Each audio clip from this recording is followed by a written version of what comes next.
Excuse me, where's the real pilot? Karen Thompson's shrill voice cut through the ambient noise at gate B7. She stood, with her designer carry-on, perfectly manicured nails gripping her first-class boarding pass, as she glared at Marcus Richardson. The bustling terminal at JFK International Airport hummed with early morning activity. Passengers rushed to their gates, dragging wheeled luggage across polished floors, while airport staff navigated the controlled chaos with practiced ease. Marcus, dressed in his crisp pilot's uniform with 4 stripes on his shoulders, maintained his professional smile. "Ma'am, I am the pilot for Flight 2471 to Los Angeles this morning." "No." Karen shook her head, her platinum blonde hair swaying. "I mean the actual pilot, the one who's really flying the plane." She emphasized each word as if speaking to someone who didn't understand English. Several nearby passengers stopped to watch the scene unfold. A young woman pulled out her phone, discreetly starting to record.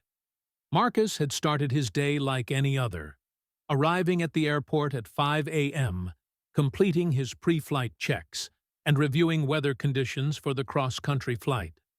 After 20 years in aviation, including serving as an Air Force pilot and accumulating over 15,000 flight hours, he'd encountered his share of prejudiced passengers. But something about today felt different. "Ma'am, I assure you I'm fully qualified to pilot this aircraft," Marcus replied, his voice steady and professional. "I've been flying for over 2 decades. Karen's face reddened. "Look, I paid good money for this ticket, and I have a right to feel safe. I want to speak to your supervisor right now." The gathering crowd muttered disapprovingly at Karen's behavior. A flight attendant, Sarah Chen, approached cautiously. "Is everything all right here?" "No, it most certainly is not," Karen snapped. "This person claims he's our pilot, but I know that can't be right. I want to speak to whoever's really in charge." Meanwhile, at the check-in counter, another passenger was trying to sneak oversized luggage past the weight restrictions, distracting some of the gate staff. "Ma'am," Marcus began, "I understand you have concerns, but I can assure you—" "Don't you ma'am me," Karen interrupted, pulling out her phone. "I'm calling corporate right now. This is completely unacceptable." A TSA officer approached, drawn by the commotion. "Is there a problem here?" Karen turned to the officer, her voice dripping with manufactured distress. "Yes, this man is pretending to be our pilot. He can't possibly be qualified. I demand to see his credentials." The TSA officer glanced uncertainly between Karen and Marcus, clearly uncomfortable with the situation. Marcus stood perfectly still, his posture straight, hands clasped behind his back. He'd faced similar situations before, but usually not this blatant. His mind drifted briefly to the framed photos in his office, receiving his Air Force commendation, graduating top of his class at the Air Force Academy, shaking hands with the president after being named CEO of the airline 6 months ago. What would you do if you witnessed this kind of discrimination? Let us know in the comments. The crowd had grown larger now, with many passengers recording the incident on their phones. Sarah, the flight attendant, stepped closer to Marcus, showing her support through her presence.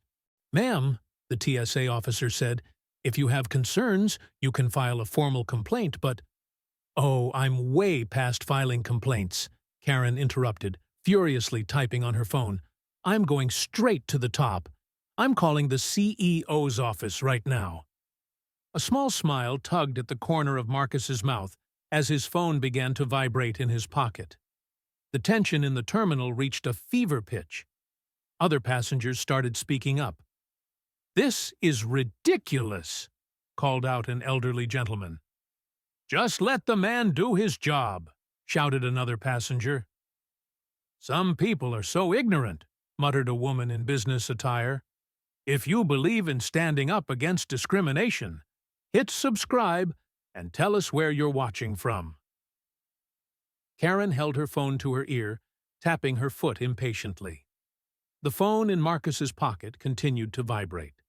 With deliberate slowness, he reached into his pocket and pulled out his phone, displaying the screen for everyone to see. Karen Thompson, Gate B7 customer service call.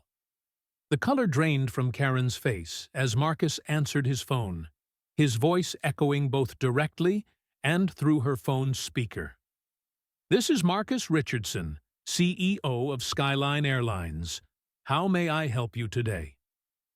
The silence that fell over the gate area was deafening. Karen's phone slipped from her trembling fingers, clattering to the floor. The crowd around them erupted in gasps and whispers. Several passengers broke into spontaneous applause. I don't understand, Karen stammered, her previous confidence evaporating. You can't be. This must be some kind of joke. Marcus slipped his phone back into his pocket and straightened his uniform jacket. No joke, Ms. Thompson. I'm both your pilot for today's flight and the CEO of Skyline Airlines. Now, would you like to continue our discussion about my qualifications? The TSA officer's demeanor shifted immediately. Mr. Richardson, sir, I apologize for any— Marcus held up a hand. No need to apologize, Officer Chen. You were responding to a passenger complaint, as protocol dictates. He turned to address the growing crowd. However, this incident highlights exactly why I chose to continue actively flying even after becoming CEO 6 months ago. Sarah, the flight attendant, stepped forward with a tablet in hand. Sir, should I begin preparing the incident report? Yes, please do, Marcus nodded. And please note that Officer Chen followed proper procedures throughout this interaction. Karen found her voice again, though it had lost its earlier imperious tone. But the website, your profile picture, was updated last month, Marcus completed her sentence, though I fail to see how my appearance should affect your confidence in my abilities to safely pilot this aircraft. At that moment, Bradley Cooper, the airline's chief of operations, hurried toward the gate. He'd been alerted to the situation by ground staff and arrived just in time to witness the revelation. Marcus, he called out, slightly out of breath. I just heard what happened. Do you need anything? Marcus smiled warmly at his colleague. Perfect timing, Brad. Would you mind handling the situation with the oversized luggage at counter 3? I noticed someone trying to circumvent our weight restrictions earlier. Bradley nodded and immediately moved to address the secondary situation, demonstrating the efficiency of the airline's leadership team. Karen's face cycled through various shades of red as she realized the full implications of her actions. I should probably take another flight, she muttered, starting to turn away. Actually, Ms. Thompson, Marcus's voice was firm but not unkind. I think it's best you stay on this flight. It'll give you time to reflect on something. Every time you've flown first class with Skyline Airlines in the past year, and according to our records, that's been 17 times, there's been a black pilot in command of your aircraft. You just didn't know it because you never bothered to challenge their credentials before. The crowd murmured appreciatively. A young girl tugged on her mother's sleeve and whispered loudly, Mom, I want to be a pilot like him when I grow up. What would you say to someone who judges others based on their appearance? Share your thoughts in the comments.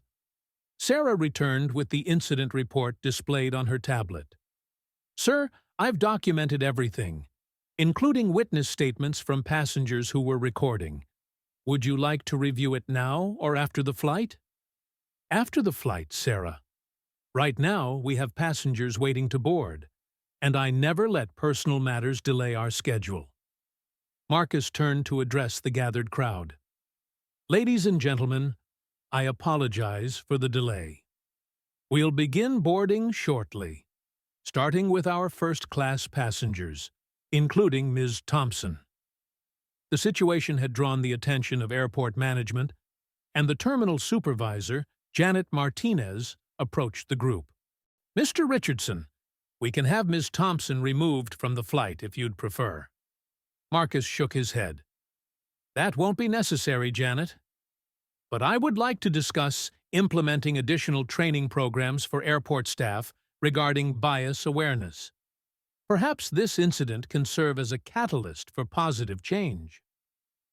Karen stood frozen, her designer carry-on forgotten at her feet, as other passengers began preparing for boarding. Several people were still recording, their phones capturing every moment of her humiliation. A distinguished-looking elderly gentleman in a military veteran's cap approached Marcus. "Son, I served in Vietnam with the Tuskegee Airmen. What you did here today, that's how you handle ignorance with grace.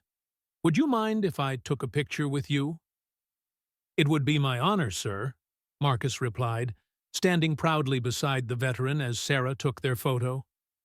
"If you're inspired by this story of dignity in the face of discrimination, make sure to like and subscribe for more powerful content." Bradley returned from dealing with the oversized luggage situation. "All handled, Marcus." The passenger agreed to check their bag after I explained our safety regulations. Also, corporate is on the line. They've been monitoring social media, and this incident is already trending. Marcus nodded thoughtfully. "Let's use this opportunity to announce our new diversity and inclusion initiatives ahead of schedule. Have PR prepare a statement about our commitment to representing diverse talent at all levels of aviation." The boarding process began with Karen silently taking her first-class seat, avoiding eye contact with everyone. As other passengers boarded, many stopped to shake Marcus's hand or snap quick photos with him. Sarah coordinated with the rest of the crew, ensuring everything ran smoothly despite the delayed start. She couldn't help but smile as she overheard passengers discussing the incident. "Did you see how calm he stayed the whole time? That's real leadership right there. I'm switching all my flights to Skyline Airlines after this." Have you ever seen someone handle discrimination with such professionalism? Tell us about it in the comments below. Before heading to the cockpit, Marcus made one final announcement. "Ladies and gentlemen, welcome aboard Skyline Airlines Flight 2471 to Los Angeles. My name is Marcus Richardson, and I'll be your captain today. At Skyline, we believe that the sky belongs to everyone, and our crew reflects that belief. We're proud to have one of the most diverse flight crews in the industry, and we're committed to making air travel welcoming for all passengers." He paused, making brief eye contact with Karen, who seemed to shrink further into her seat. "We'll be cruising at an altitude of 35,000 feet today, where, interestingly enough, everyone looks exactly the same from above. Our flight time will be approximately 5 hours and 30 minutes. On behalf of our entire crew, we thank you for choosing Skyline Airlines." The other passengers broke into spontaneous applause again, many pulling out their phones to share the story on social media. As Marcus headed to the cockpit, he could hear people already discussing how this incident would become a powerful example of handling discrimination in professional settings. Bradley caught up with him just before he entered the cockpit. "Marcus, PR wants to know if you'd be willing to do some interviews after we land. This could be a powerful moment for the industry." "Let's focus on getting everyone to LA safely first," Marcus replied with a smile. "But yes, I think this is a conversation worth having. Sometimes the best way to break down barriers is to fly right over them." As Marcus began his pre-flight checks, he thought about all the young people who might see this story and realized that their dreams were valid, regardless of what others might say. Sometimes the best response to prejudice wasn't anger, but excellence. Sarah's voice came through on the intercom. Flight deck. Cabin is secure and ready for departure. Marcus picked up his radio, his voice clear and confident. Tower, this is Skyline 2471, ready for pushback. 5 hours later, as Flight 2471 touched down smoothly at LAX, the cabin erupted in applause, noticeably more enthusiastic than the usual smattering of claps that accompany a landing. Through the entire flight, Karen Thompson hadn't once pressed her call button or made eye contact with any crew members. As passengers began deplaning, Marcus stood at the cockpit door, thanking each person as they exited. Many stopped to take selfies or share words of encouragement. A young black girl in braids, no more than 12, paused in front of him. "Captain Richardson?" she said shyly. "My mom says you're also the boss of the whole airline. Is that true?" Marcus knelt down to her level. "That's right, I'm the CEO, but I still fly because it's what I love to do. What's your name?" "Jasmine," she replied. "I want to be a pilot too, but some kids at school said girls can't be pilots, especially not—" She trailed off, looking at her hands. "Especially not what?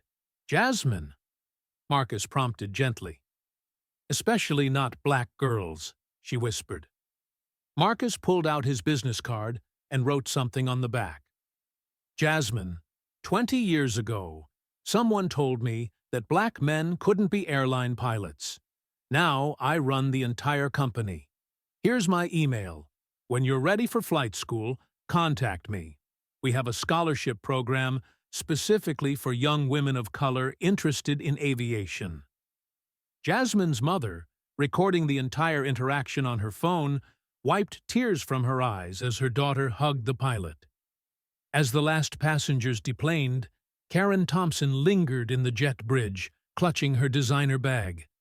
After a moment's hesitation, she approached Marcus. "Captain Richardson. Mr. Richardson. She stumbled over her words. Marcus waited patiently, maintaining his professional demeanor. "I'm sorry," she finally managed. "My behavior was inexcusable. I never thought. I didn't realize." "That competence and character aren't color-coded?" Marcus suggested mildly. Karen flinched, but nodded. "I've never had anyone handle my prejudice with such dignity. I deserved to be kicked off that flight." "Making you miss your flight wouldn't have solved anything, Ms. Thompson, but I hope this experience has taught you something valuable about assumptions and bias." "It has," she said quietly. "More than you know. Have you ever had a moment that completely changed your perspective? Share your story of transformation in the comments." As Karen walked away, Bradley Cooper approached with a tablet displaying various social media feeds. "Marcus, you've got interview requests from every major network. The video of your interaction has gone viral, over 2 million views already. Even competitors are praising how you handled the situation." Sarah joined them, her uniform still crisp despite the long flight. "Sir, HR reports that applications for our pilot training program have surged. Apparently, your announcement about the scholarship program was caught on video too." Marcus smiled, checking his watch. "Good. Bradley, set up a press conference for tomorrow. We'll announce an expansion of our diversity initiatives, including doubling the number of scholarships for minority and female pilots. Sarah, make sure all our crew members know about the new anti-discrimination protocols we're implementing." "Already done," Sarah confirmed. "And sir, the crew wanted you to know. We're proud to work for Skyline. If you believe in leadership that makes a difference, subscribe now and share this video." Later that evening, in his hotel room, Marcus opened his laptop to find thousands of emails pouring in. One caught his eye, from his old flight instructor, Captain James Williams. Marcus, watched you handle that situation today, with the same grace you showed as a student pilot 20 years ago when that instructor refused to teach you. You proved me right. Sometimes the best response to prejudice is excellence. The skies are clearer because of leaders like you. Proud of you, son. Jim. Marcus leaned back, remembering that day 2 decades ago when another pilot had told him he'd never make it in aviation. Now, as CEO of one of the largest airlines in the country, he was in a position to ensure no other aspiring pilot would face the same barriers. His phone buzzed with a message from the board of directors. They were unanimously backing his proposal for a comprehensive diversity and inclusion overhaul of the company. This included mandatory bias training for all employees across every level of the organization. They approved increased recruitment initiatives from historically black colleges and universities to broaden their talent pipeline. The company would also establish partnership programs with inner-city schools to introduce students to aviation careers early and spark interest in the field. A new mentorship system would pair experienced pilots with minority candidates to provide guidance and support throughout their aviation journey. Finally, they instituted strict zero-tolerance policies for any discriminatory behavior from passengers, ensuring a respectful environment for both crew and travelers. If you support these changes, give this video a thumbs up and share it with someone who needs to see it. The next morning, at the hastily arranged press conference, Marcus stood at the podium in his pilot's uniform rather than a business suit. Yesterday, an incident occurred that highlighted both how far we've come and how far we still have to go, he began. But at Skyline Airlines, we believe that the sky should be the only limit to someone's dreams. Today, I'm announcing a series of initiatives that will ensure our company leads the industry in creating opportunities for all qualified individuals, regardless of their race, gender, or background. As he detailed the new programs, Marcus noticed familiar faces in the crowd. The elderly veteran from the airport, Jasmine and her mother, and even Karen Thompson standing quietly at the back. Some have asked why I continue to fly regular routes as CEO, Marcus continued. Yesterday answered that question better than I ever could. Representation matters. Every time a young girl sees a female pilot, every time a minority child sees someone who looks like them in the cockpit, a new dream takes flight. And at Skyline, we're committed to helping those dreams soar. The press conference ended with another announcement. Skyline was launching a documentary series featuring success stories of minority professionals in aviation, starting with Marcus's own journey from a small town in Georgia to the CEO's office. As the crowd dispersed, Karen Thompson approached Marcus one last time. "I've been thinking about what you said about making positive changes," she said. "I run a small business consulting firm, and I realized our client base is, well, it's not very diverse. I'd like to start a program offering free consulting services to minority-owned businesses. Would Skyline be interested in partnering on this initiative?" Marcus studied her for a moment before nodding. "Send the proposal to my office. Change starts with acknowledging our biases and actively working to overcome them. You're taking the first step." 1 month later, Marcus sat in his office, reviewing the latest company statistics. Applications from minority candidates had increased by 300%. The scholarship program was fully funded for the next 5 years, and most importantly, customer satisfaction scores had reached an all-time high. On his desk sat a framed photo. Marcus, in his pilot's uniform, standing with Jasmine and 5 other young aspiring pilots at the first Skyline Aviation Academy open house. Below it was a simple quote, "The sky belongs to everyone." His intercom buzzed. "Captain Richardson?" Your flight to Chicago is ready for pre-flight checks." Marcus smiled, picking up his pilot's cap. Some CEOs golf to stay grounded. He preferred to fly. If this story touched you, don't forget to like, subscribe, and share it with someone who needs to hear it. Together, we can help dreams take flight. As he walked through the terminal toward his waiting aircraft, Marcus noticed something different. Passengers weren't doing double takes anymore. To them, he wasn't the black pilot or the CEO who flew planes. He was simply their captain, trusted to take them safely to their destination. And that, perhaps, was the greatest change of all. Thank you for watching. Don't forget to subscribe and hit the notification bell to never miss another inspiring story of justice served.